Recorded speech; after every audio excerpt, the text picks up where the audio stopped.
It's the Kyle Hyman Show on Redeemer Radio.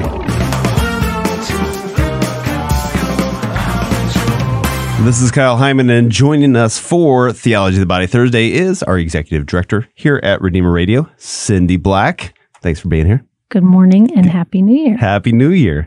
So one of the things you brought up maybe sometime in December, I think, was this idea of kind of resetting a little bit and kind of getting back to the basics of theology of the body.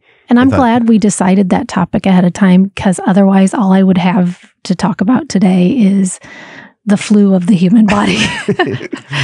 Actually, that's an interesting topic. There we illnesses, go. And I think we have talked about like physical suffering and illnesses. Yeah.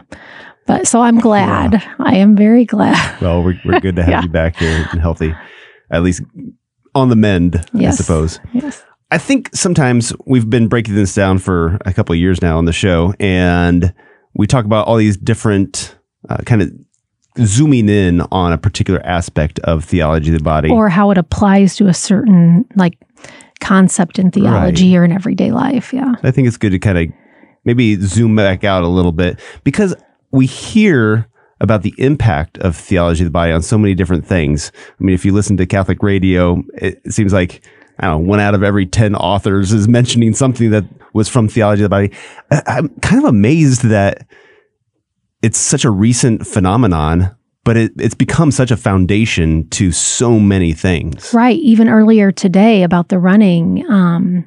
He talked about like the body, like we're an integrated person, that what we do with our body impacts our spirit. And so it's integrated into our understanding, like the Catholic understanding of the human person. And that's really what JP2 was trying to communicate, was this integrated person. He was trying to return us to the notion of what it means to be whole and how we were actually created. Mm-hmm. So he lays the foundation by going back to the beginning before sin entered the picture. Mm-hmm. So theology of the body, basically when JP2 was Carol Wattia, he took notes and he spent a lot of time with young people, with couples, married couples, with families. You know, he actually had what most would consider a pretty tragic upbringing in his own family, losing his mother very early, losing his brother, losing his father, basically not having anyone in his immediate family to grow old with. So he was taking notes and putting together this anthology, or this way of understanding the human person as created in the image and likeness of God, that focuses on like the subjectivity of the human person. So let's get at the essence of the human person. And that's where, like in Genesis, we know that man, like no other part of creation, is made in the image and likeness of God. Right. So the theology of the body, theology meaning, you know, the study of God or the knowledge of God. So knowing God through the human body, that there's a way to know, like our bodies actually reveal the divine. So God, well, from the beginning was not a bodily person. He became an embodied person at the incarnation in the womb of the Blessed Virgin Mary. The Trinity existed from all creation as Father, Son, Holy Spirit, this relationship of love. And that's what the human person is made in the image and likeness of, this complete notion of self-giving love. Right. And that's why I try to remind our listeners all the time, because of some of the applications of theology of the body, and JP2 does go into the meaning of human sexuality, but the fundamental aspect of theology of the body is not sex, but actually gift. That notion of making a sincere gift of ourselves to others. Yeah, any relationship. And it's, I think, getting back to the sacrifice of Jesus being the perfect example of being self-gift, of offering everything, you know, that we're called to imitate that as well. Right. So one of the interesting things is, as St. JP2 was deciding how to deliver this message to the wider world once he became Pope. Mm-hmm. He started delivering these Wednesday audience talks starting in 1979 for 5 years until 1984. And he had the notes from when he was Carol Wojtyla, but then as he compiled them and structured them and made decisions about how to present them to the world, it was really interesting that he starts out with Jesus being questioned by the Pharisees about marriage. They're trying to entrap him, as we see often in the Gospels, and ask him a question about, whose wife somebody will be that followed the law of if a brother died and had a wife, that the next brother would marry her and care for her. And then at the resurrection, whose wife will she be? So he points out the error in their understanding of the resurrection by taking them back to the beginning. Mm-hmm. That's what Jesus does, and that's what JP2 does in using that, beginning with that part of the gospel narrative.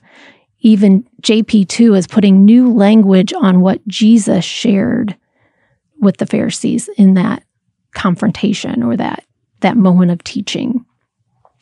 Are you saying this was the first one, the first lecture that he gave, the first audience? This is really where where he starts the theology of the body. I never knew that. Yep. So if you start reading Theology of the Body, there's foreword and explanation of how it goes, but he really takes us. It starts with Jesus being questioned by the Pharisees and taking us back to the beginning. Okay. Yeah. So there's one writer, David Hadjuk, who actually uses the Star Wars movies. Start with episode 4. Right. And then go back and tell the background story. Yeah. So that's what Jesus did, but also then what JP2 did in his delivering of the message by entering at that point. So he talks about man in the beginning. So he takes us back to man before the fall. So the human person created in the image and likeness of God, in order to know what it means to be created in the image and likeness of God, we have to have some kind of understanding of who God is. Well, God is invisible. Mm-hmm. So we could grasp that there was a creator, but we wouldn't really know the essence of this creator without him revealing it. And he chose to reveal it to us through how he created our bodies. Mm-hmm. So he creates man and woman. Well, first, the story of creation points us to a truth that when man is first created, what does he notice? He notices that there is none like him. Mm-hmm. So animals are very different. Other aspects of creation are very different, even though all creation, including man, and man recognized that the existence of all these things depended on God. Mm-hmm. Original man had a relationship with God and knew his subjectivity was completely dependent on God for his existence. So he had that understanding. He knew who God was. He knew who he was, in a sense. It wasn't until he realized that he was alone in his humanness, because the creatures, all the animals were not like him in their bodily sense and their capacity to live and reason, to have an intellect and will, because he's the one who named them. He saw their nature. So the human person can know. And when I say he saw their nature, I don't want to reduce this to it's hard for us to understand what it was like.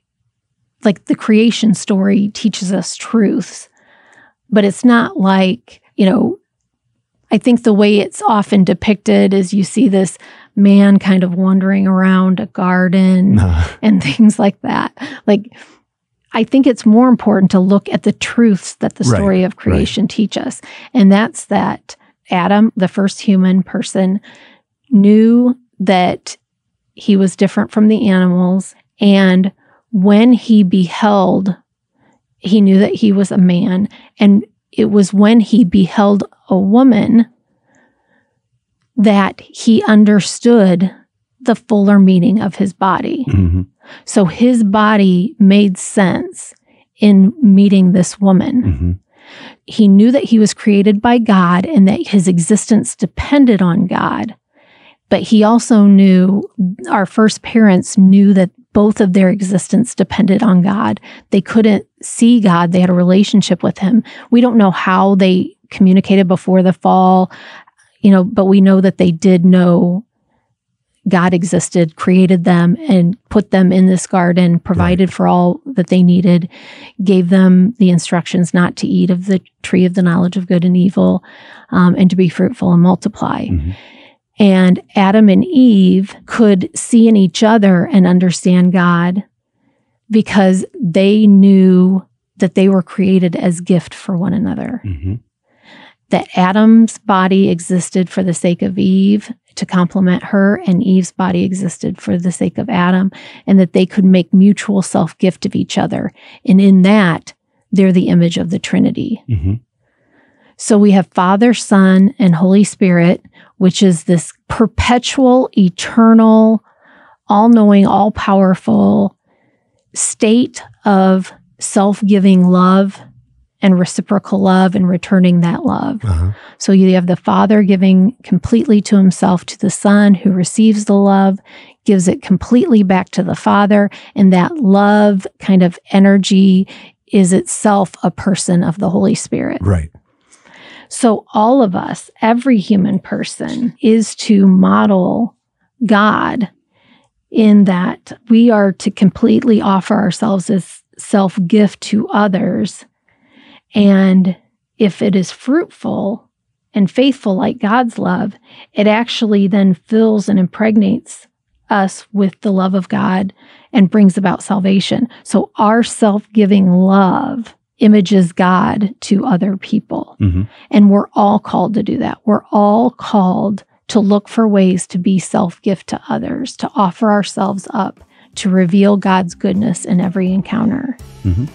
Then he goes into, in a particular way, husband and wife do that in a way that is physical, and then also that self-giving love of the husband being poured out to the wife receiving it, pouring herself in complete self-gift, can be fruitful in the sense that it creates a new person. Right. Just as in the Trinity. Right. Yeah, and that's, I feel like, just a very quick snapshot of some of that foundation piece. And I know you've talked about self-gift in the past. People want to do a search for that. And also, of course, past 2 years or so of ways of breaking this down. And we'll have more coming up in the future. So let us know your topics. Thank you, Cindy. All right. Thank you.